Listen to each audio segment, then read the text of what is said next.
Okay, so we are already 15 minutes behind. My apologies for that. I would blame David, but y'all know better. It was me. The panel today, I'm really excited about this gathering because one of the realizations we had as we put the program together is that, you know, there are challenges in our museums, in our public educators beyond the classroom who face ramifications for the issues that we're discussing. And when I reached out to everyone on this panel, it was an enthusiastic yes and a thank you for including us. I'm looking forward to hearing their experience. I'm going to turn over the panel to our moderator, Dr. Jeremy Young, who is the program director, the Freedom to Learn project, Freedom to Learn, PEN America. Jeremy? Come on, there we go. Hello, everyone. Thank you very much, Michael. And I want to kick this off with a round of applause for Michael and the Giller Lehrman Center and their whole team and Flagler University for putting on this incredible conference. PEN America is so happy to be a partner in this conference. What an honor. So PEN America, if you haven't heard of us, we are a 100-year-old free expression organization. We are a literary and human rights organization as well. Our membership are made of professional writers, which means that probably everyone in this room is eligible to be a PEN America member. See me afterwards. We'd love to have you. And, you know, PEN America, so people, someone said to me earlier today, isn't that just for fiction writers? Why are you here? And I said, you know, first of all, not just fiction writers. In fact, our acronym, PEN, is no longer stands for anything because it used to be poets, essayists, and novelists, and then we decided there were too many different kinds of writers to include them in an acronym, so we're just PEN. But second, you know, PEN America's mission is to celebrate literature and defend the freedoms that make it possible. And that's where our free expression and education programs come in. PEN America is a free expression organization because you cannot have literature, you cannot have reading and writing without the freedom to read and write and to teach and to learn. And that freedom is imperiled in our country today as it has not been in a very long time. You know, I have been working on this issue of the Freedom to Learn team, which I'm so proud to lead, is a team that works at PEN to respond to state legislative threats to the freedom to learn, particularly in higher education institutions.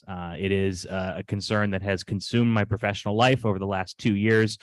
Starting with my time at the American Historical Association, where I began working on this. And I should mention, we heard an interesting comment yesterday that the American Historical Association does absolutely nothing on this issue. And I thought that was amusing because 2 years ago, Jim Grossman and I founded the first program anywhere in the country working on legislative threats to higher education in history at the American Historical Association. So we're very happy that program has continued and grown since I have moved on. I now run the team of 5 people at PEN America working on this issue, and we are particularly concerned about what is happening in Florida. We are particularly concerned about what is happening elsewhere in the nation, Texas, Tennessee, and other places. We worry about higher education. We worry about teachers. We worry about students. We worry about K-12 schools. We worry about book bans. And we worry about museums and public historians more generally. And this is an area that is affected by the climate of fear, the climate of what we call at PEN America a chilling effect that has cast a pall of orthodoxy, as the Supreme Court once put it, over our public institutions. And we worry about that in particular with public history. And this is an area where we know probably the least of all of the areas that are affected by these laws and by this chilling climate. So I'm very excited today to hear from a panel of experts, local experts, national and international experts, on the impact that this climate and these laws have on public history and public historians here in Florida and throughout the US and the world.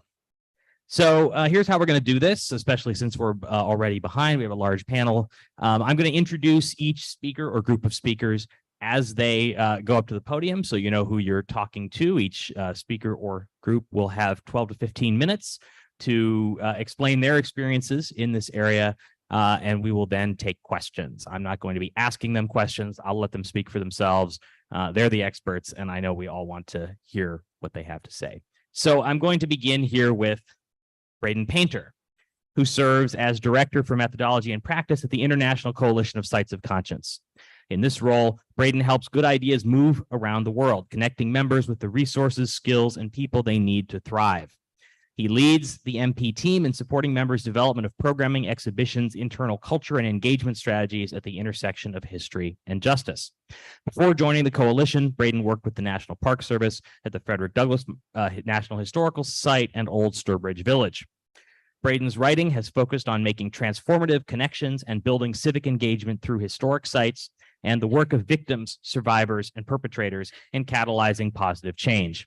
He holds an MA in Museum Studies with a focus in American Studies from George Washington University. Braden.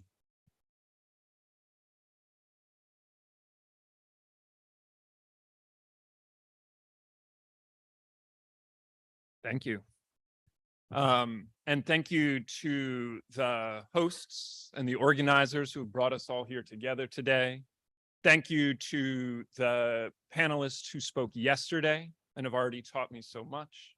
And thank you to those who are going to speak with me now. I am excited to hear and learn and grow from what we will all say together in a few moments. And thank you to all in this part of Florida who are our hosts, more larger, and are having us here to speak. There it goes.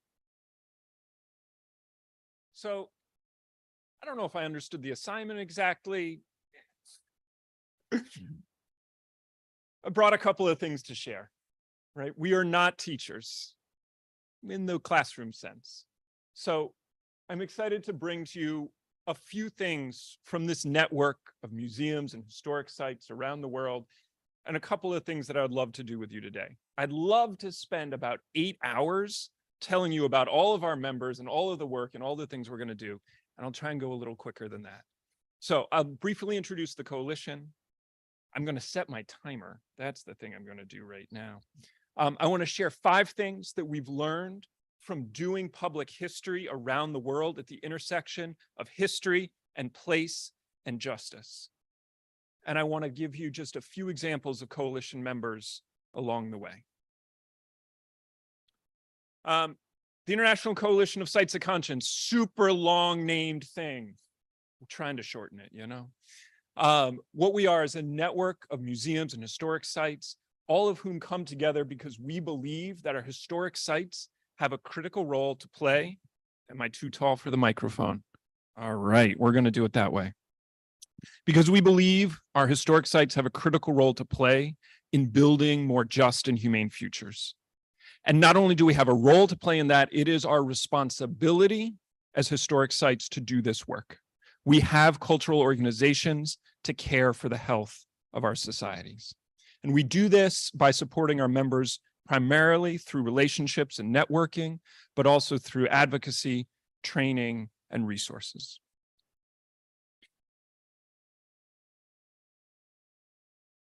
All right. So piece number one, point number one that we've learned from doing this work globally is that our sites are grounded in history, but they are defined by what they are going to try to build. We get calls from the media all the time and they say, hey, you're the people who deal with all of the sad sites around the world. We say, yeah, and, right, people are always building. There's always resistance, there's always hope, there's always growth, and every one of these sites, as they take on history that is challenging, it is about what they try and build. So I'll give you a couple examples just to give a sense of who some of our members are and of the ways that they try to build different futures. This is Montpelier, James Madison's Montpelier in Virginia. And one of the ways that that is a place that is defined by what they are trying to build is that the governance of James Madison's Montpelier is now divided 50-50. Half of it is run by the organization that has been governing Montpelier for years, and half is now governed by the Montpelier Descendants Committee, right? That it is not just about saying this is a place where things went wrong. It is about saying in the act of telling the truth, we are also going to then build new governance structures that let us shape the stories and the world that we are going to build going forward. We're not just traditional historic sites, though. This is the Transform 1012 North Main project in Fort Worth, Texas. The building you see there was a former Ku Klux Klan gathering hall. It is now run by a group of nonprofits, dance troupes, community justice troops, peace advocates, immigrant rights supports, all the people that the Klan targeted, right? And they have come together and said, we are going to take this building, we're going to take it in full knowledge of the history, and we're going to use it to repair the damage and to build stronger communities out of this. It's about what we're going to build here. From the Tribal Historic Preservation Office, the White Earth Band of the Ojibwe. When Jamie does her work there, yes, it is about the history of children who were taken, about land that has been hurt. But it's also then about the things that are built out of it.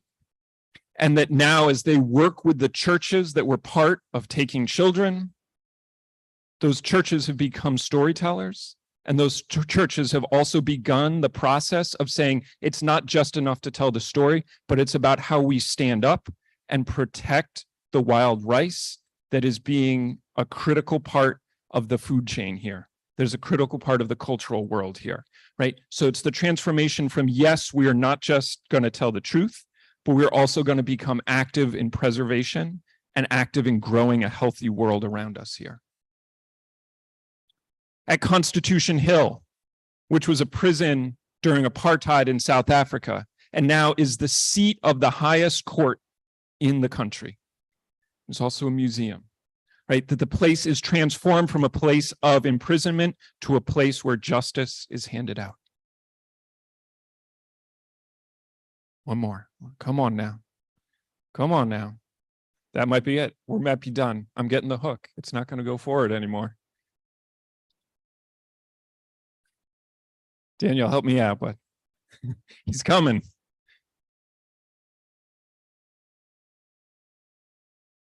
He's gone behind the screen. Yeah. Hey, all right. And Via Grimaldi, thank you. Which was a clandestine site of detention and torture under the Pinochet regime, right? in Chile. And now actively looks to put the artists and the advocates and the political activists back into the world. This was a place that they were taken out. And so we, as a historic site, are going to make sure that the next generation has the skills, has the knowledge, has the experience, and has the people that this site was part of doing the damage. Right? So it's about what we build. When we take on these hard things, it's about what we build. Point number 2, and I'm gonna, can you sense when I push the little button here? Hey, all right. We are powerful as we do this. Next slide. And you don't have to take my word for it, as a reading person once said. Go ahead, next slide. Boy, this is going to be tough. He's coming back.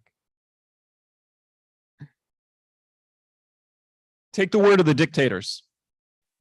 This is the Gulag Museum at Perm 36. When dictators come to power, one of the things they like to do is they like to take the historic sites, because they know the power of history. They are afraid of what somebody might do when they come to a historic site, what they might learn, what they might feel, what they might think, and ultimately what they might go away and then do with that knowledge and those feelings, right? So Perm was seized. This was in Russia. Go ahead, next slide. Here's the Hrant Dink Foundation. Hrant Dink remembers the assassination of a journalist in Turkey, and they wanted to hold a conference, kind of like this one, where they brought together Armenians and Kurds and Turks and had a conversation about past and history and present. Government shut it down. They said, all right, we're going to move it. Government shut it down. Said, fine, you know what we're going to do? We're going to hold a dumpling festival. Because every culture there makes dumplings. And when you get people together and you start telling about how grandma made her food, well, we start to have those conversations anyways. So dictators try and shut us down because we have power. Remember that we have that power. Go ahead, next slide. Thing number 3 that we've learned is that public history is about the future. Next slide.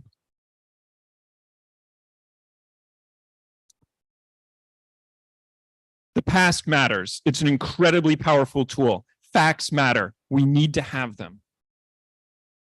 And the conversations that we have about public history are always with people in the present. They're with human beings that we are talking to right now, with all of their complications, with all of their emotions, with all of their complexities. And these are present day conversations, and they're almost always about the future. That people are using the past to try to shape the present because they would like to have the future be a particular way. And so these are conversations about the future. And as historians, we need to think about ourselves as people who think about the future, who engage with others about the future and have conversations about the future. Because the role of public history is shaping the world right now to build futures. Next slide. Whoop, we went too far. All right. This is another thing where I would love to spend an hour with you thinking about this idea called the 4 truths. And this is going to be a little different than some of the pieces we've heard. Next slide. It comes to us from the South African Truth and Reconciliation Commissions. And it's a way of thinking about some of the complexity that sits inside of people and what it means to start to unwind it as we work with them in these public spaces.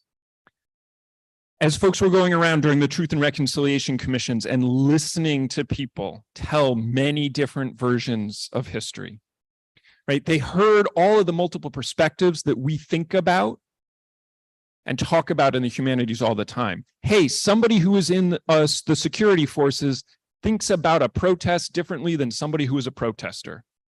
Okay, we know that. We do that all the time. What they started to hear is that inside of people, there were different perspectives and different ways that these would be shaped.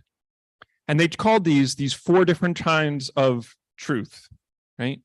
That they were forensic, social, personal, and reconciliatory kinds of truth. I'm being told I need to wrap up here, so I'm going to do this real quick, right?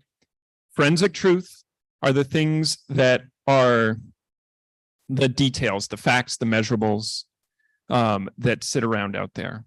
Personal truth is our lived experience. It's also the relationships of how we know things, right? When you think about your history of the Civil War, it's not just what you know, it's who taught it to you and who around you believes that. And the work of public history is often the work of unraveling the relationships that are part of knowing along with the knowing itself. Social truth are the big narratives that hold political and power at any given moment and are able to mobilize people around power. And reconciliatory truth is about how people come to terms with perceived injustice. And I would love to do a whole bunch of things with you on this. Find me later. It is one of the things I get up out of bed every morning and hope that somebody asks me a question about this. So find me later. Next slide. This is the last piece. We are as strong as the people that we stand with. Go ahead, next slide. And this will be the last slide. So give me one more slide. All right. So in West Virginia Mine Wars Museum. When we tell the stories about change, we often say there's going to be one individual who makes this change in the world. But we always are only as strong as the people that we stand with. The way that these laws are being imposed, these are old tactics. We're going to threaten your job. We're going to threaten your money. We're going to threaten your social relations. We've heard this before. We've seen this before. The way we push back on this is the same way that we've done it before. Solidarity, building relationships, right? Unions. When we think about the West Virginia mine wars, where much of the American labor movement was born, one of the ways they build that history now is they teach labor organizing there at the museum in the West Virginia coal fields. It's about who we stand with. And so the last thing I would like to do with you today is to take 30 seconds. Yeah. And this work is about relationships. And so if there is somebody sitting near you who you do not know, turn to them, introduce yourselves. Every conference, every time we are together is a chance to meet new people and build the kinds of strength and relationships that are going to let us change the world together. So please take 30 seconds and do that. And otherwise, thank you so much for letting me be here with you today. And I'm excited to talk to you soon.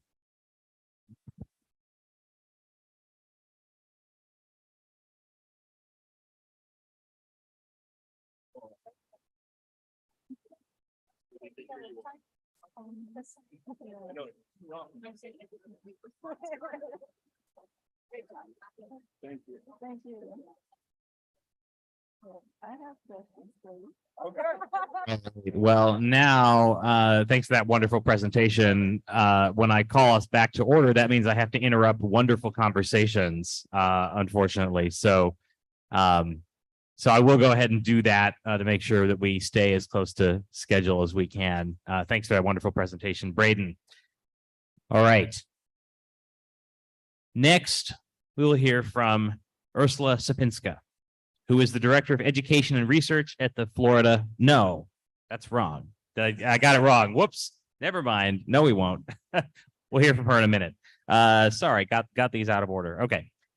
Regina GAYLE Phillips is the Executive Director of the Lincolnville Museum and Cultural Center, which is housed in the historic Excelsior High School in St. Augustine, Florida.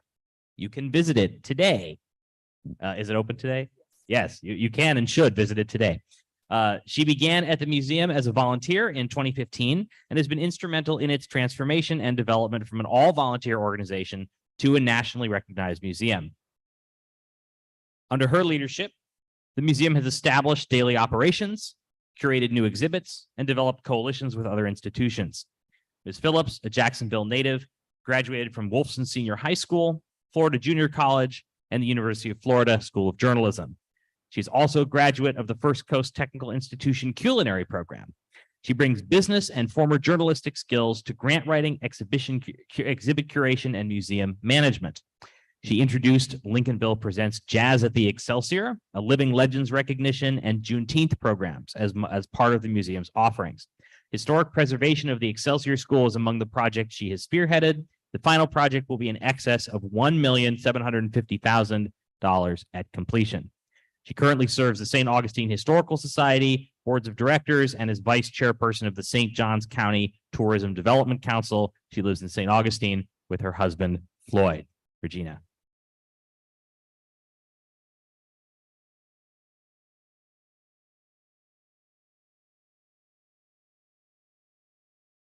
Good morning.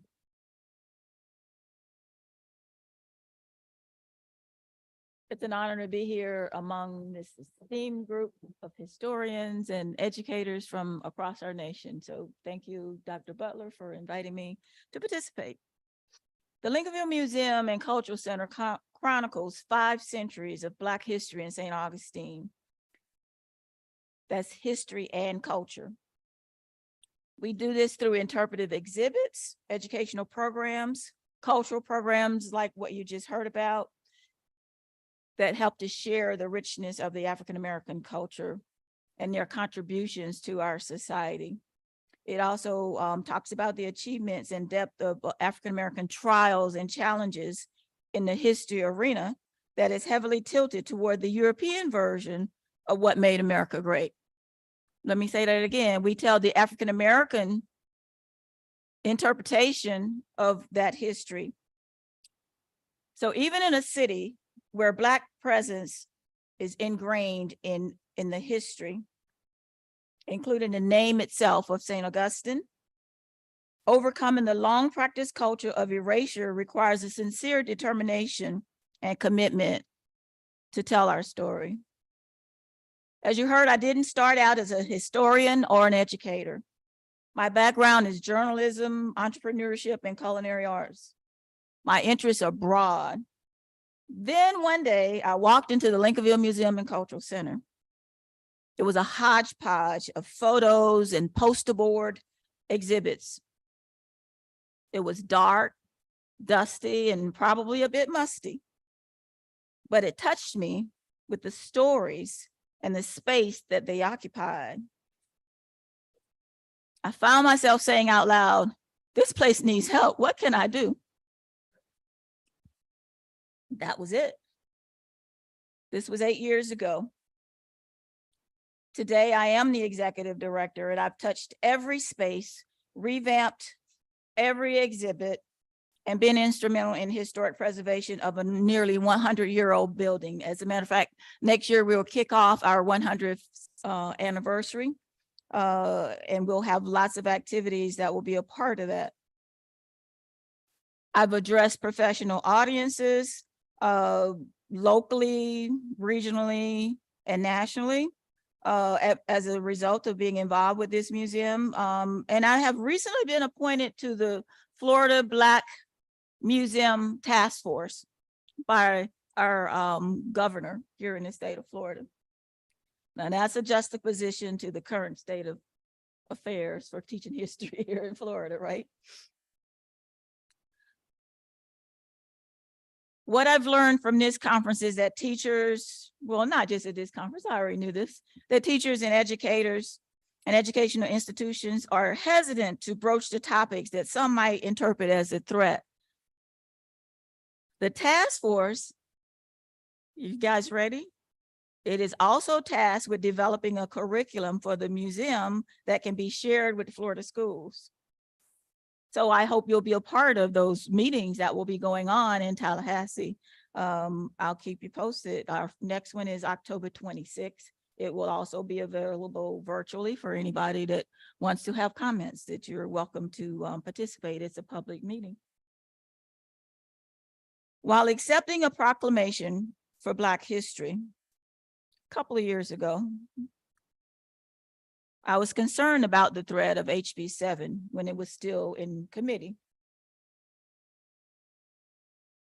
That's the bill that we now call the anti-woke bill. But at the time, we weren't calling it anti-woke. It was more, people were more focused on the LGBTQ and all the other issues, and they weren't looking at the broadness of what it was saying and the vagueness of what it was saying. But I saw it as a threat to what we were doing. So when I accepted this proclamation from our city and county commissioners, it was a combined proclamation. I said, I thank you for acknowledging the work we do, but I'm also concerned about what's happening in our legislature and how it will affect the work that I do. And I hope that you'll take a look at that as well. And I had one commissioner, as they were, you know, lining up for photos, say, "Gayle, do you really think that's going to affect the work that you do at the museum?" I'm like, yeah, you know, we do have students, you know, K through 12 students come through our museum. And we are just trying to build that program up as our outreach to the community. It's going to affect what we do. Now, this was pre-pandemic. So, you know, we were still getting school groups coming through at that time. But I was struck by the lack of the connectivity from an elected official to what was happening in Tallahassee, to what could affect us on the local level. I still am, but that's another story. The unique history of St. Augustine is, even though it's a local story, it has national impact because it covers some of the oldest African-American presence here in the United States. It's a history that's been slighted a little bit from our English version of American history. I've had conversations with people from the National Park Service, you know, who were giving their spiel, and I'm like, excuse me, you know, I'm from St. Augustine, and our history predates 1619, you know, that we are a little bit older than that, about a century. So we tell these kinds of stories in our museum. We do it in a number of different ways.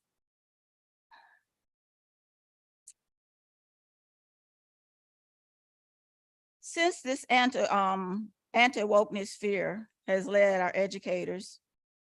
to our educators like Dr. Butler, who's sitting here, to have speeches canceled and other things intervene in terms of we don't want to hear this, we don't want to talk about anti-racism, we don't want to do all these things. So it's had impact throughout our state. But what are we doing as a museum to step into this arena and do something? Well, first of all, I'm still in charge of a museum, and our primary mission is to preserve, promote, and perpetuate African-American history. We'll continue to do that in an unabridged way as long as we're able to continue to operate. I think museums offer a unique opportunity to showcase history to the general public of all ages. And yes, they do educate. Our exhibits interpret a time in history, ours just happens to be 5 centuries, through artifacts, historical documents, photographs, and oral histories. There's no need for editorializing, persuading, or indoctrinating, just the facts on display. Now, we work through collaborations with educational institutions like Flagler College, the University of Florida, University of North Florida. We've worked on oral history projects. We've worked on research projects. We have interns from these institutions that come and work with us in our museum. They do research projects with us also through our local historical society. They volunteer to help us to man our front desks and act as docents for our museum. And they help us put together exhibits. We've even had an exhibit that was put together last year by a Flagler student about the disparities in education during the times of segregation. And it got so much rave, and she did it in a way that we probably wouldn't have thought of doing it. So we used a young person, a student, and she took something as simple as crayon boxes to show the disparities of what the funding was for mainstream public schools in St. Johns County and the African-American schools in St. Johns County. And people walked in, the youngest person got it. It's just a plain picture that you paint to show people what we're talking about. Our collaborations with other museums help us to create community projects like a resilience website and calendar. In 2020, following the death of George Floyd, our whole community got involved in that. So it wasn't just the Lincolnville Museum, it was the Governor's House Museum, it was the Fatio House, it was the Fort Castillo, it was all these museums in our entire area that talked about the African-American history that's in their archives that they were not really paying that much attention to, but they pulled those stories out. And now all of these museums are bringing that history to the forefront. They're doing programs on an ongoing basis directly related to African-American history because they're seeing the importance of teaching this history that's always been there for them. So that's getting the whole community involved in doing that. We have a partnership with other Black museums throughout the state of Florida. It's called the Florida African-American Historic Preservation Network. We call it FAPN, or the network. This brings support to professionals for professional training workshops that we do across the state. It helps us with financial support that we get from the Florida legislature, and we use that for interns and for other professional development programs. This is something that's helping museums across the state of Florida, and other states are looking to adopt that model because it's been so successful. They will also have input because I'm a member And it's going to be in Tallahassee, and Ms. Barnes will be there. So that history that we have, those local history stories, will be brought into this statewide museum if it ever comes to fruition. Now, I'm a little bit of a skeptic. We're going to do the work, and it's going to be up to the rest of us to continue to lobby the legislature to make sure that they follow through on building this museum. So this is the first step that we're in. We also work with our local cultural council and our visitors and convention bureau to help us promote educational and cultural programs. Why is this important? Because it gets the rest of the community involved. It brings funds to the table to be able to market what we do in a local museum to the rest of the country for people coming in. It gets us exposure to not just national, but international publications and blog posts that people do. So that's how we're getting the word out about little tiny Lincolnville of what we're doing, because we're working with other resources in our community to make that happen. We offer tours for students. This year, we just started with a program for Flagler freshman students are coming through our museum, and we're excited about it. They started, 2 weeks ago to bring their students through our museum. And they're coming in groups of 30 and 40 so that they can actually see another thing that's happening in their community. We've already gotten interest in students in art and other areas that it's not just history. So it's like there's students that are going to come and they're going to do like AD interpretation of some of our museums for the hearing and sight impaired. So there are all kinds of things that we're doing that working with Flagler on that particular project that will help us to reach other people in the community that we may not otherwise be able to reach. Like I said, we offer something for every age group. So in the museum, one of our graphic designer, we created a scavenger hunt. So when we get the little kids, like 4 or 5, if they can read or they can see a picture, it has photos of things in the museum that they can go and find, but it's like they have to find the fact. So if it's like between say 6 and 12, it's something that will engage them, not just to look at the picture, but to go and actually find the information that they have to answer the question to. Other things that we do is we are in an 18,000 square foot building that used to be the first high school for Blacks in this county. And so upstairs we have 2 multifunction spaces. We use one kind of as a small theater space, and we have programs like the Juneteenth and other programs that were mentioned. And we bring performers that are, for example, last year Juneteenth we had a Gullah Geechee performer. It was not just music, it's history that they had, because emancipation and the Gullah culture are very much tied together. A lot of people don't even make that connection. It's not just a celebration of freedom, but it's a celebration of the people who helped to build America and who came and left that part of our culture that we need to learn about. We use it as a teaching tool. We were able to bring in another program through Florida Humanities for the music of the civil rights movement. And so we were able to do that through those programs. So we use our cultural part to bring people from a gentrified community into our museum. And once they get there, then we take them into the museum and show them the other stuff we do. Most of them become members of our museum, and some become volunteers even. So we take advantage of every opportunity that we have to share our history. We're working and organizing our archives, and that is another area of great importance to us, so that we're not just showing people what's happening now, but we're preserving that history. We have worked with national grants to organize it, and our next step is to digitize it and make it available to the public.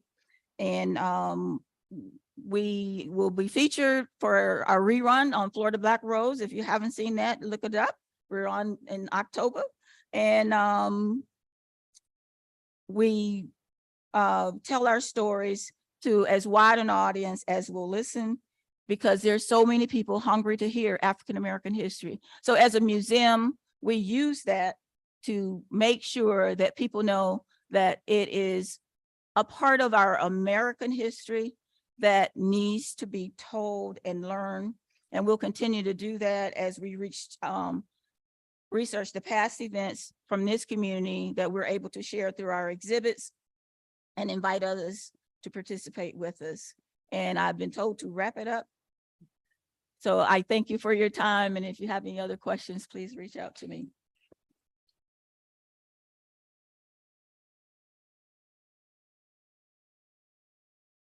Thank you very much. And thank you for the important work you do.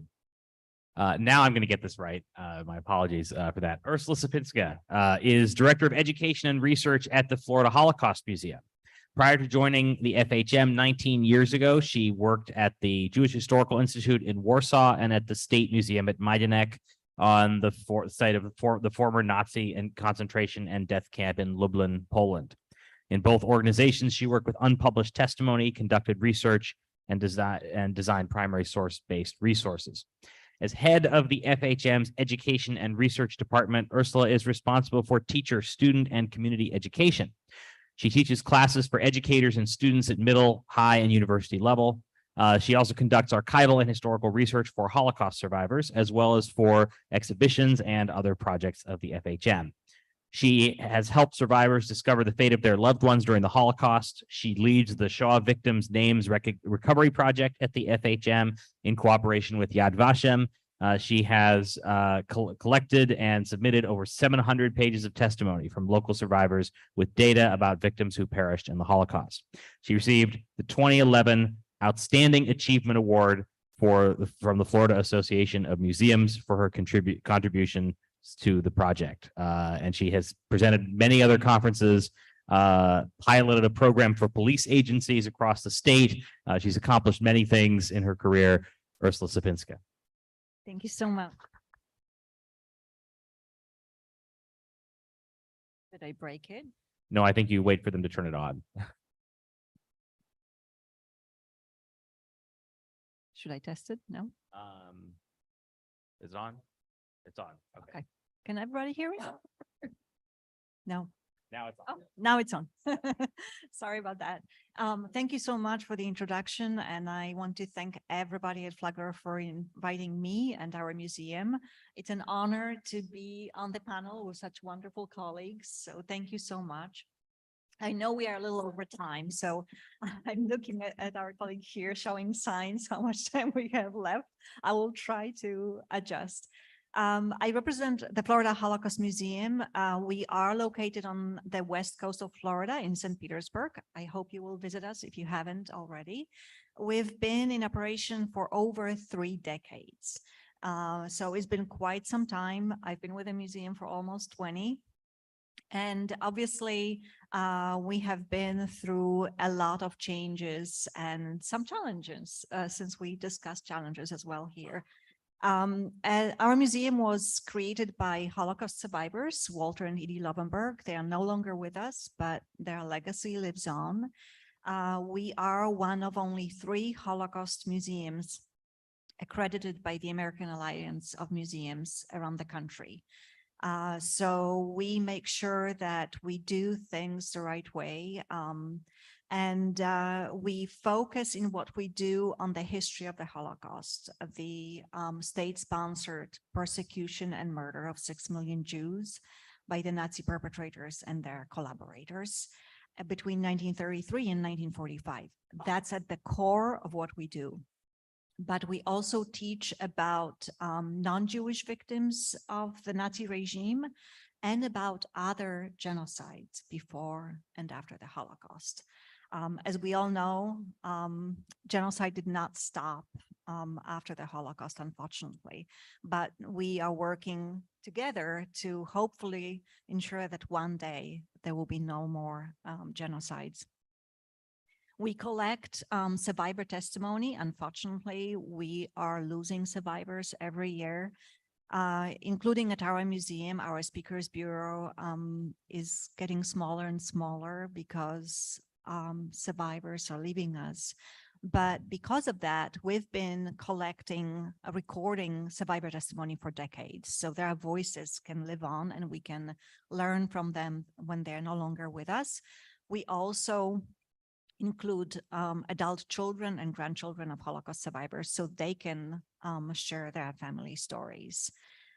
We provide in-person programs for, as you mentioned, all age groups. Obviously, it's age appropriate for students and teachers, the general public. And we've also pivoted to very robust digital outreach. So during COVID, like everybody else, we had to do more digital content, and it turned out that we're actually able to reach teachers and students and the general public in areas where we would never have been able to get to physically as quickly as we're able to do that online. And again, when it's offered for teachers and students, it's in a safe online environment where there is no risk of Zoom bombings. I mean, if somebody tried, they probably would find a way, but we've all been through those situations. So we try to make sure that it's as safe as possible. Now about the challenges, we have seen a lot of challenges over the years, over the decades.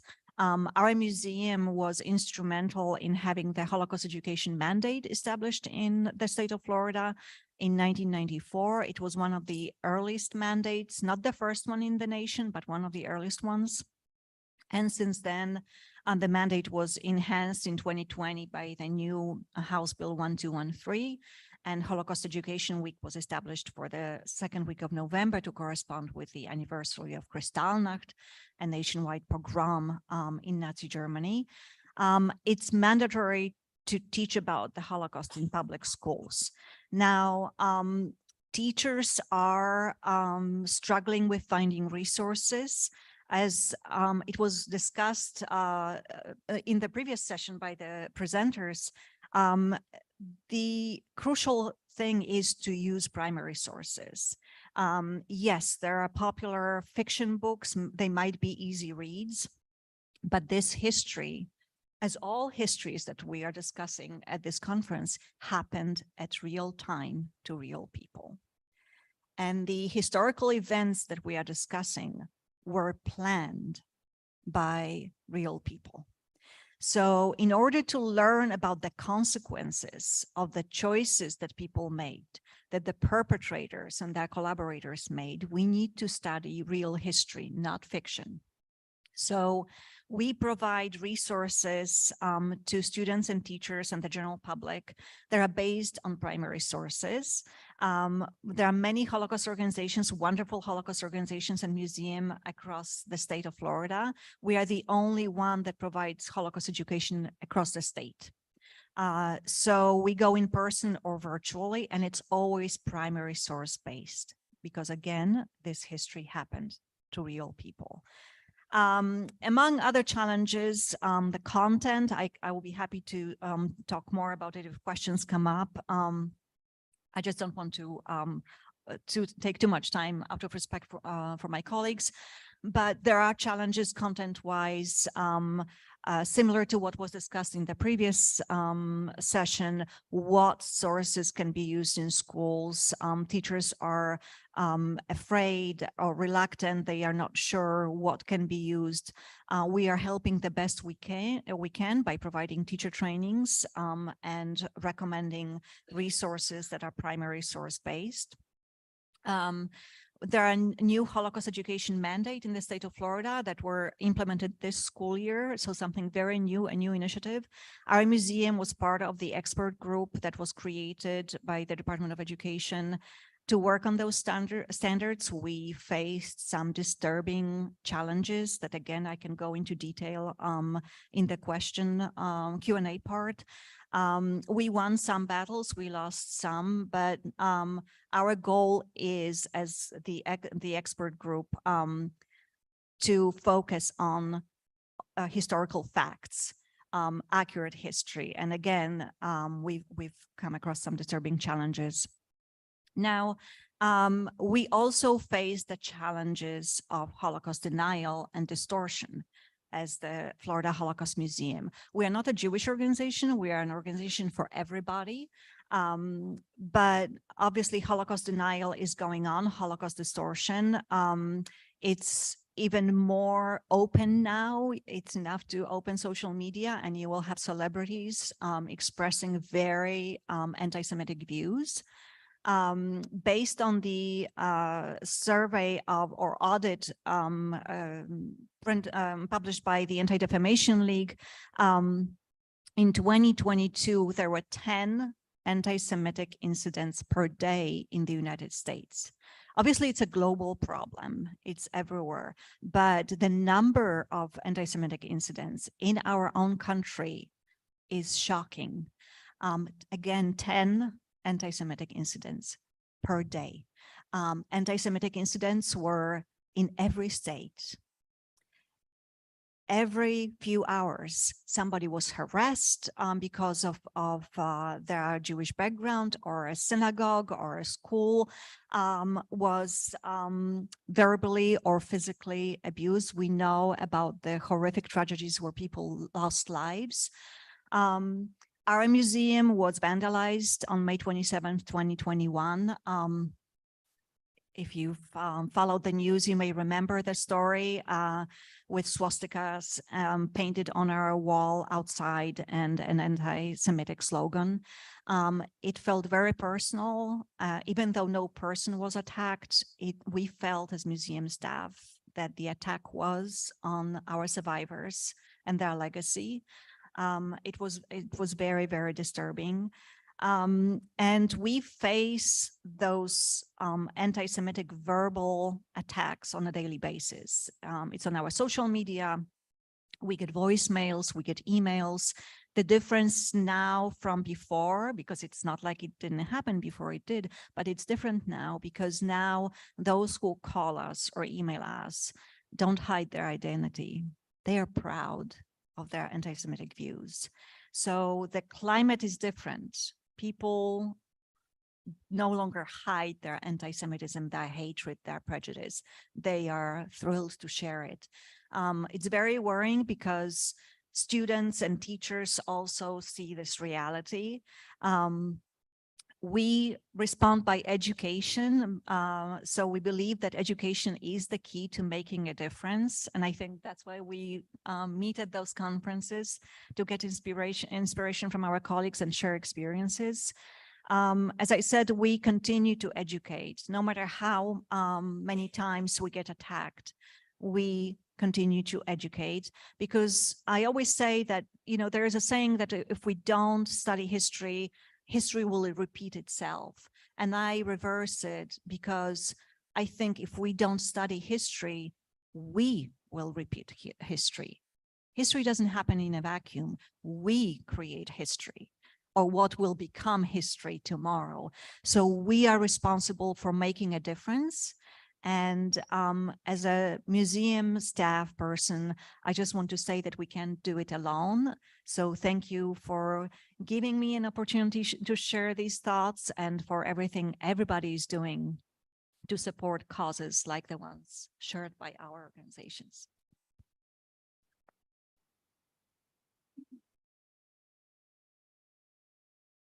Thank you for that powerful comment. It's an honor to introduce our final group of panelists representing the Ah-Tah-Thi-Ki Museum. I'll introduce all three of them, and they will tell you about their institution and experiences together. Gordon O. Wareham is a member of the Seminole Tribe of Florida and has served as director of the Ah-Tah-Thi-Ki Museum for the past 2 years. He is a Native American flute player, Seminole storyteller, and bead maker. Cypress Billy has been an accomplished museum educator at the Ah-Tah-Thi-Ki Museum since 2018. An expert in Seminole affairs and culture, he has many years' experience introducing audiences to and building bridges to Seminole culture. Cypress is a tribal member from the Seminole Tribe of Florida, of which his father is the former chairman. He has engaged in outreach on the True Seminole Narrative to Jesuit schools in Tampa, presented to art teachers at the FAEA conference, and served on the orientation committee and delivered virtual tours of the Ah-Tah-Thi-Ki Museum. An accomplished musician, he is an experienced performer on wind instruments and in singing traditional and contemporary Seminole songs. Finally, Kim M. Cunningham tribal educator, holds a Bachelor of Arts degree in elementary education and education of the deaf and hard of hearing from Flagler College, and a Master of Education in teaching English to speakers of other languages from Grand Canyon University. A teacher in Florida public schools for nearly 30 years, Cunningham currently serves as a social studies instructional specialist in the elementary learning department of Broward County Public Schools. She was named Willoughby Elementary Teacher of Character in 2021 and Florida Professional Indigenous Woman of the Year in both 2020 and 2021. Welcome. Let's see, 1, 2, 1, 3. On? Good. Giantamo, good morning. My name is Gordon Oliver Wareham, and I know I got a really short window to make sure we cover a lot of things. And like I said, I've been director for the Ah-Tah-Thi-Ki Museum for 2 years, and we're celebrating our 26th anniversary right now. 26 years ago, my late uncle, Billy Cypress, and his dad had this idea. The idea was there's a lot of museums and institutions that tell the story of the Seminoles, but there's not an institution or museum that tells our story. As I'm saying, there's museums about Seminoles, but there was never a museum, there was never a Seminole museum, a museum that we called our own, where we protected and told our story. So this is why the Ah-Tah-Thi-Ki Museum was actually created, a place to learn, a place to remember. And so really quickly, the COVID hit and everything shut down. And we've been trying to work with the institutions over these 26 years, and we weren't getting anywhere. I mean, literally, they were actually competing against us with our stories. Like, we have oral histories that go back thousands of years, but they didn't want to hear it because they have written down by the Spanish monks, and this is what they went by, the colonizers. And so COVID hits. And something happened when I took office, and the position, the old guard, the people who've been in those institutions for decades, either started retiring or dying.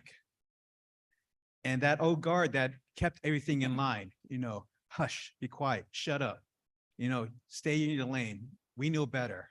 And they would do this for decades. Like I said, it wasn't there anymore, and that new generation came in, and they started asking questions. They started wanting to know our stories and calling us up. Before COVID, we had maybe 6 to 8 outreach per year. This year, this is our last one for this year, or fiscal year. You're our 61st outreach. That's anything outside the reservation. We did another 30 on site at our facility, our museum. So people were asking questions, which is wonderful. And then the second thing that happened, well, go back to the first one. Well, the things that have been changing at these institutions. I'm not going to put out the universities but universities had hundreds of my ancestors. Their remains, and they called them collections.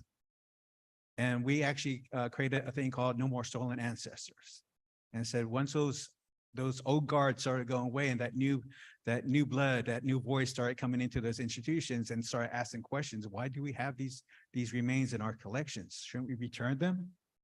And for the first time, they have actually changed their policies to actually start returning our ancestors back to us, where we can actually bury them in their place where they fell. And so, like I said, it's a remarkable change. The narrative have changed. And the second thing that's had changed is Black Lives Matter. Using social media, having those questions by a new generation coming up, and they're asking those questions. Should we actually be doing this? Should we actually be, and they're having these discussions back and forth. And like I said, that old guard's not there anymore. And, no wonder there's a really pushback. And I'm like I said, I'm so glad I have a generation that's asking questions and wanting these changes. But, it's also scary that there's a group out there, or the groups out there, they want to keep the status quo. They want to keep everything as is, how they knew growing up, because that's their belief. This is what they grew up in. They don't want to be told what you know, what you think what you believe is actually wrong. You know, there is more stories than what you believe or what you've been told. And, you know, and it scares them.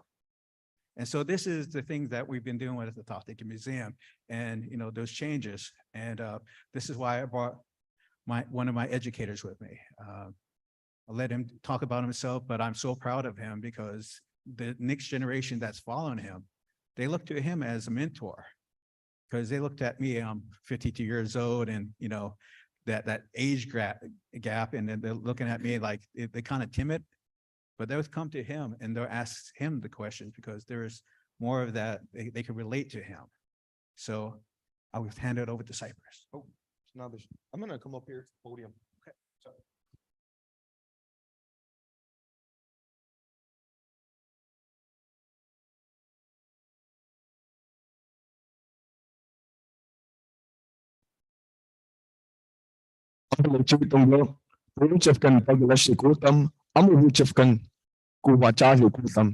Morning, everybody. It's nice to meet you all here. Hopefully, you're kind of warm. I know it's really cold in here and whatnot. Man, yesterday this panel, I could not really find myself to pay attention, but regardless of which, I'm really happy to be here. I'm really happy to have your ears and your attention today. Whenever I first came over here, and I really didn't understand what this panel was for, talking to y'all, the things that I was going to talk about, the ideas that I was going to try to maybe persuade y'all, maybe not. Since Gordon became our director at the Ah-Tah-Thi-Ki Museum out in the southern part of this peninsula in Big Cypress, he really changed the focus from appealing towards tourists and outsiders, people who don't reside on the reservation. There's more of a community-based focus. From there, the Ah-Tah-Thi-Ki Museum now acts as a pinnacle in Big Cypress for people to gravitate towards. People, in a sense, today are culturally uninclined or even have the ambition to know who we are as people. He tells us all the time that at the museum, we're a living history. We're not just a regular history museum full of facts within the vault spaces. I go about trying to make our youth, whenever they come over to the museum, not even out the museum, but outside as well, make them a little bit more enthusiastic about who we are as people.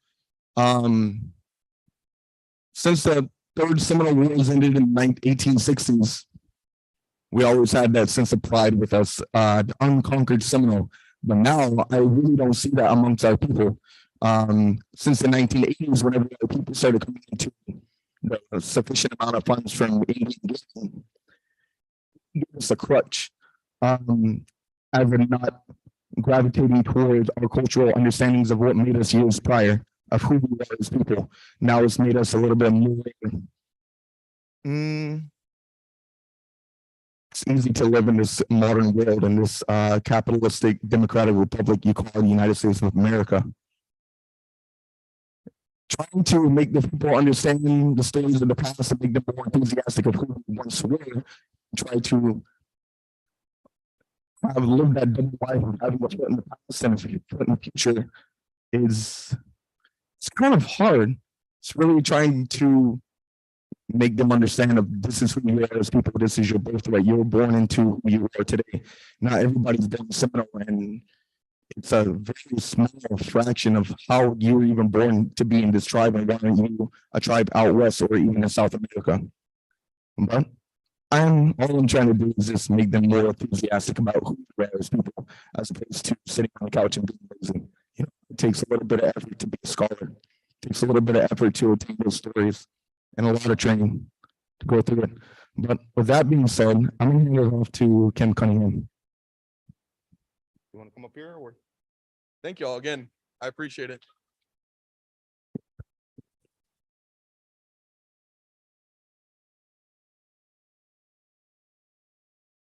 No. Oh, there we go. All right. No, definitely don't want to stand up there, but thank you. First thing I want to say is thank you to my alma mater for putting this on. It's pretty cool to be back here at the place that made me the rebel that I am. And I also want to thank the museum, Ah-Tah-Thi-Ki Museum, and the Seminole tribe for inviting me to come and share my small voice in this huge space. And for all the people whose voices have been here, thank you so much for everything you guys have shared. This has been like primo. And my interpreter, thank you. What I'm going to share, it's a little bit different. I'm also Native. No, I'm not Seminole myself. I'm Mohawk and adopted Lakota.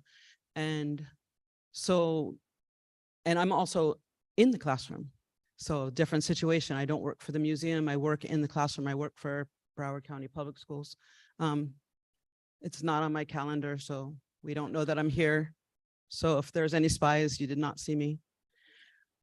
And what I do, 2 years ago, I left the classroom and I went to work for the district. And I work in elementary learning department and in the social studies department. So I kind of created, when I went in there, I kind of created a job for myself to go out and tell the Native American story. And I say that broadly, Native American story, because we are not one shared culture. And that's something I felt needed to be shared in schools. And I could share, what about my culture and about what I know. We have also the 4th grade curriculum, which is Florida based. So I do everything in my power to get all of my 4th grade classes into the museum so that they can see firsthand the people that they're learning about in the 3 sentences in the textbook or the 3 paragraphs, because 3 wars, 3 paragraphs. So they get more of that, and I go into the classrooms and kids don't know we're still alive. Kids live 15 minutes from the Hollywood reservation and don't know that they're there. And like, it appalls me.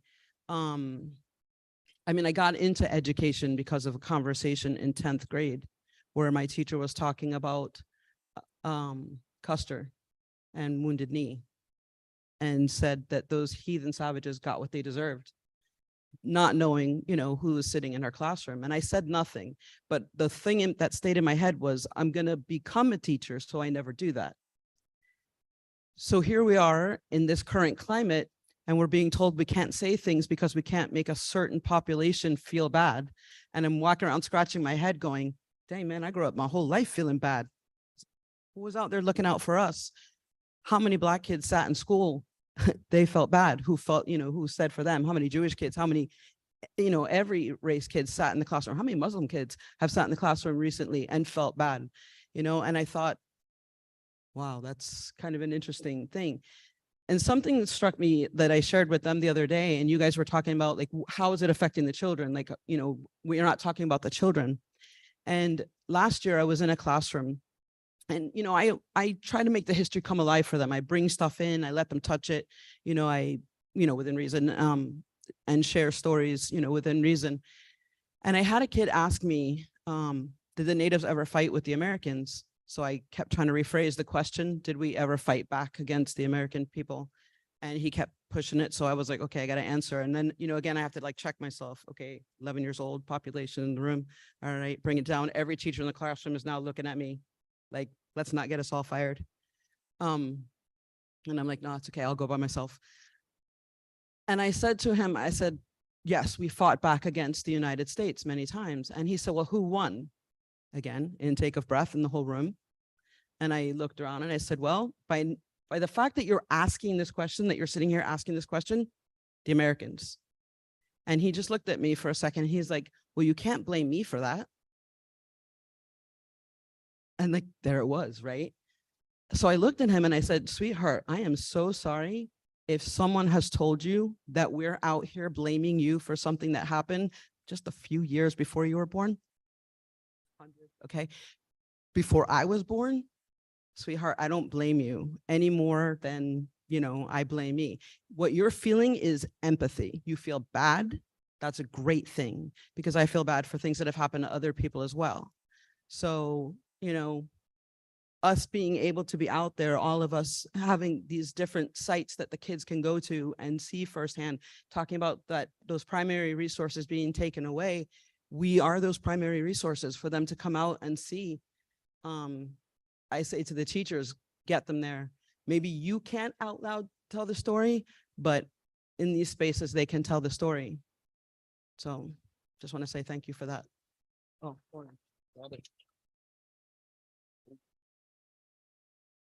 And I'm sorry, Gordon reminded me to tell you guys, the reason we're wearing orange today also about the children, it's a day of remembrance in Canada and the United States. We wear orange to remember the children that never came home from the boarding schools. So I lost count at one point, it was over 7,000, and I quit counting because it was just breaking my heart. But that is the reason we wear orange. And I saw a few other people today, so thank you for that solidarity and remembering our ancestors who did not come home, so.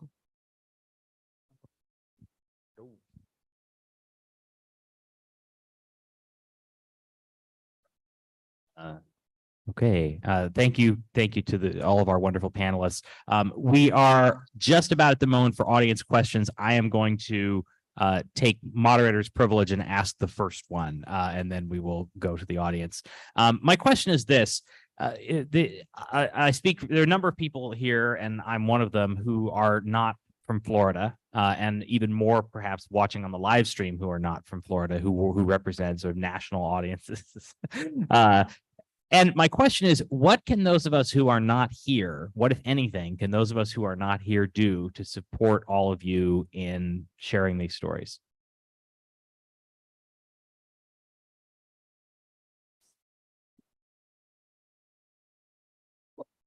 Can you hear me? So we do have a website, lincolnvillemuseum.org. We have, there are people who may not be here, but they may have access to history about people from Florida. A lot of people moved away because there was a great migration, and we have former residents who live in other areas. So we are still collecting artifacts and oral histories from those people to add to our archives. But in another tangible way that they could help us is they could become members and friends of the Lincolnville Museum.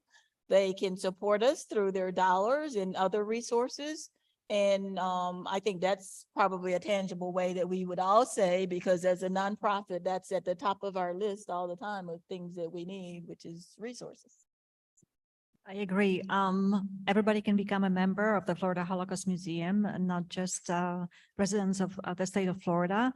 And in addition, our museum provides Holocaust education around the country. So if you know of a teacher, K through 12, who needs a teacher training in their district or resources, primary source based resources to use in their classroom, we'll be more than happy to come in person or provide online education at no cost. We do not charge for our programs for teachers and students. So please share the word. We have tons of resources online, and they are there for teachers and students to use and learn from. It's a good question, because I get this question all the time. So we just had our accreditation reviewers come in, and they walked through it and they had a beautiful experience. And at the end, they said, we come to the end and we wanted more. We wanted more information. I said, that's great, because that's what we were here for, but we're not, this museum is not built for you. This museum is built for the Seminole people. So when they come to that point at the end, and they ask that question, then we take them to the vaults, and then we point to the educators or our elders and have them continue their journey. But when we have our guests, non-Seminoles come, I said, that's that inner voice that's asking you to connect to something, asking you to connect to your heritage, to your culture, and find that uniqueness in you. So when you do come and explore other races and religions and culture, you appreciate it more because there's that connection. So like I said, have your students, teach them about themselves. Be proud of where they come from. Be proud of their culture, but then have them explore other cultures, and they'll see how unique but special and how we all come together. So that's the best thing I can tell somebody. Can you rephrase that question again? The question is, how can those of us who are not from Florida help those of you who are here tell these stories? Man, oh man. I always tell people, we got it. More than anything, you have to help yourself first, help your family first, help your community, identify the problems within your own community so you can come up with solutions. From there, I always tell them you have to help yourself before you can help other people, because then you might be hurting yourself later on.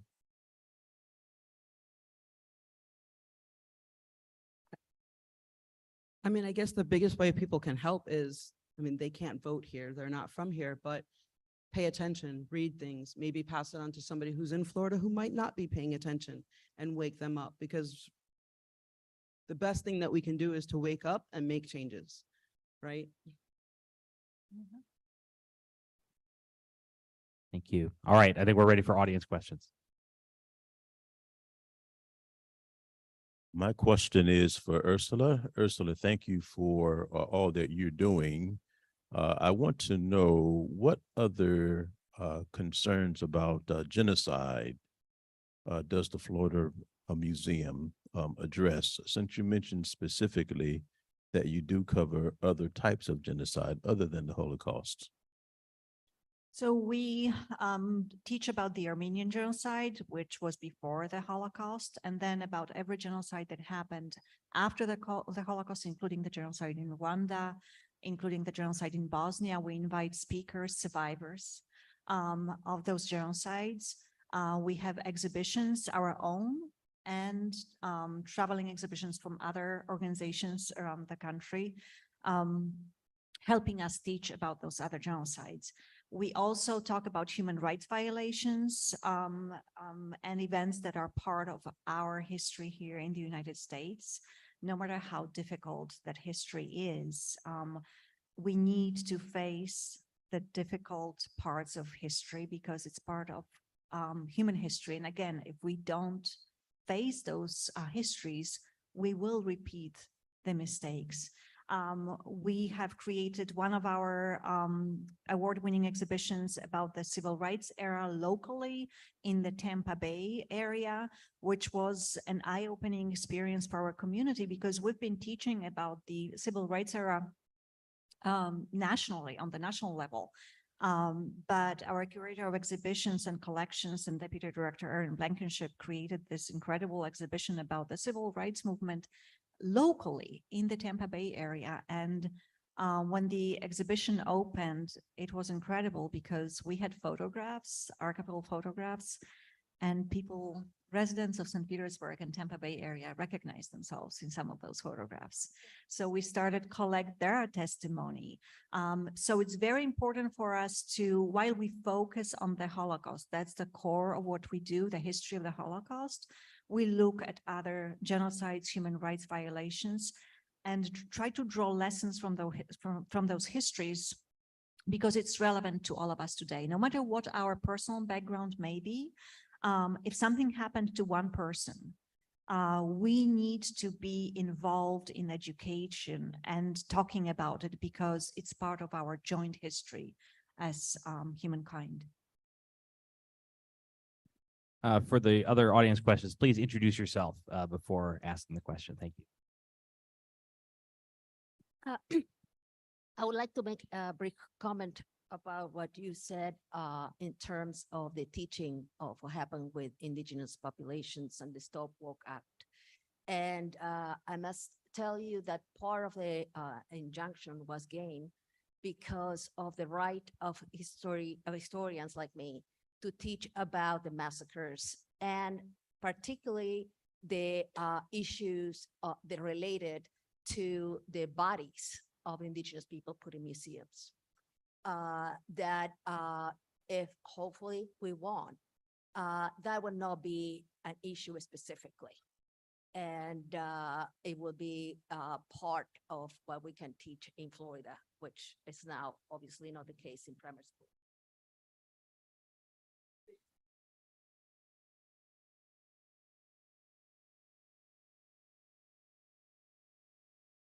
Oh, okay. Braden, in America, for good reason, we have a tendency to look inward. We are this enormously pluralistic place with so many incredible, wonderful stories of people. You're with an organization that is worldwide, covers an infinite number, well, not infinite, but an infinite variety of places and experiences and events and troubles. You're an American. and I actually know where Braden grew up because I knew his father. But how does being involved with sites of conscience made you think about the way you were educated as an American? That's a good question. And I actually would also invite maybe Cypress Billy, who was just telling me about some of the partnerships that they're building as well, to answer as well. I'm curious about how those relationships are growing you with the folks who are coming to the festival coming up here pretty quick. Yeah, I mean, I think it's one of the reasons that I joined the coalition, was because it was a chance to meet the people around the world who were who wanted to tell those stories, who wanted to remember, who wanted to be at these places and look. And I think, boy, it's a question to say, hey, can you distill the last decade of personal experiences down into one soundbite? I don't know if anybody's asked it quite that way. Yes. Yeah. I think it's some of those things that I started to talk about before, that something you were saying about the ways that we are incredibly connected as humans around the world, and that there are moments it is important to be very specific about who it is we're talking about and where it is we're talking about. And there's always ways to find connection points between humans. And also that this work is about joy, and it is about building joy, and it is about that there are always people resisting. And I remember one of our members, he had been held in a prison in North Africa, and we were doing a mapping project around clandestine sites of detention. And his comment was, I don't get sad when I see these places, because I see governments needing to build these places because people were resisting. And these are places that tell me that somebody is always fighting. And so that's one of the things that I try and remember. And I'm also incredibly lucky to work with colleagues around the world, and that the importance of always starting with questions, and not getting to I know. You're going to testify that I came up and I was like, can I go last? Because I kind of want to hear everybody else first, right? That I'd much rather listen before making any statements. But I don't know if you all want to talk about some of the relationships you're building. You were talking about the festival. Yeah. You were talking about yesterday? Yeah. Okay. Hello? There it is. The festival that he's talking about is our American Indian Art Celebration coming up here in November. Last year, we had the Maori people came over from New Zealand. From there, we got to see, and how do you say, the exchange of their choreography, their stories, and their songs is quite beautiful. I'm just trying to relive it. That being said, on their downtime, whenever they weren't performing, there's a lot of different stories that are very similar to our own people, of how they were, in a sense, eradicated from that land at one point and forced to reassimilate into their own society. Got you thinking. They're on the other side of the world in some random island in the Pacific Ocean. Next year, we're going to have Isu? They're an indigenous group from the northern part of the Japanese island. And they're going to be having a cultural exchange with us as well. And I'm just assuming that they're going to have the similar struggles that the Japanese Empire had condoned upon them, that we had here, and all the trials and tribulations that we had to face here in the United States of America. But this happens time and time again, and the story is not necessarily unique, and it is often sad, to put it simple. But we enjoy the beautiful cultures and traditions and the language that they come over and share, and that's what I was sharing with him yesterday.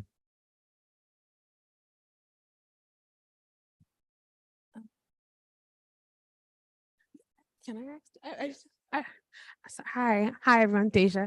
I just wanted to speak back out to all of you, just to say thank you so much for your work, because it's really in these public history institutions that teachers really tap into. And I just wanted to make a point, and hopefully you all can maybe share back on it. For educators, I think a big part of this is learning to teach the present as well as the past.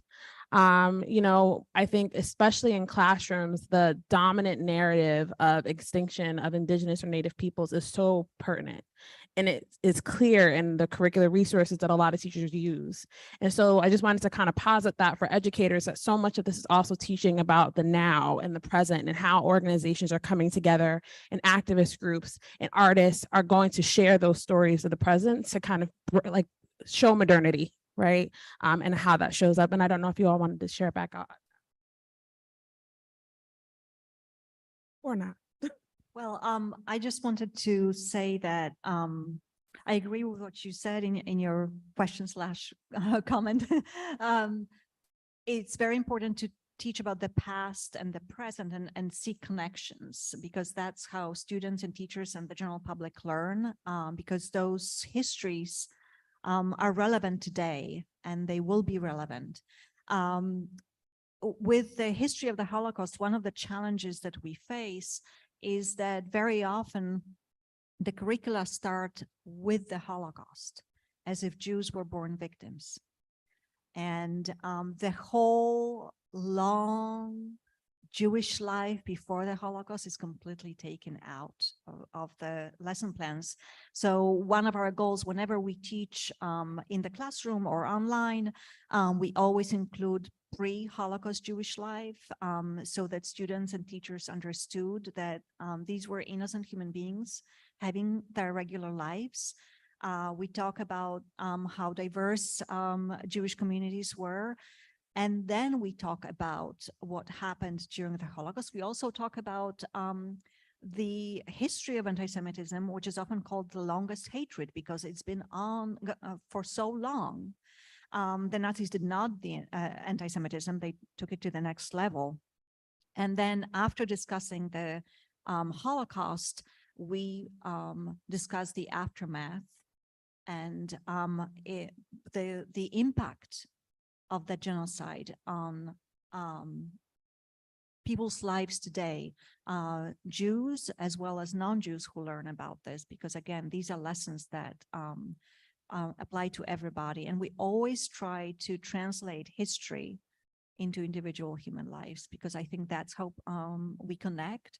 We emphasize the historical events, we use the latest research to teach accurate history and then translate it into individual stories of those who perished and of those who survived.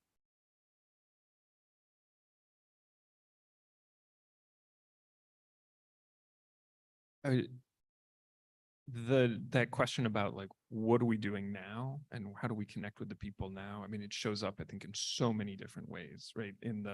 Both in the specifics of how a story is told, right? I think about Montpelier, and if you go there, you'll see a lot of signs that show descendants telling the stories about their ancestors, right? And that the idea of the archaeology program is often to have the people whose ancestors last touched an object be the ones who find it in the ground, and then are able to then tell that story, and that they'll help the archaeologists understand what's going on because there's a family connection to these pieces.